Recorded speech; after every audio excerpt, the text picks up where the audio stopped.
Sino mag-akala na for as low as 35,000 per month ay pwede ka na magkaroon ng hotel business that can generate you up to 60,000 to 90,000 per month in revenue?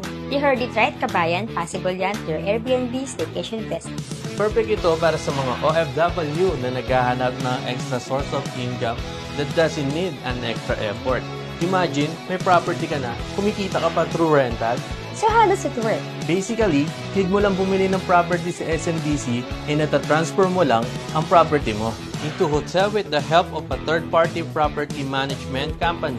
Sila na ang bahala sa interior design ng property mo, bookings, housekeeping, and management. Ang gagawin mo na lang ay magpantay ng passive income sa iyong rental business. Kaya kung interesado ka din magkaroon ng iyong sariling Airbnb staycation business, message me today at tutulungan kitang makapagsimula.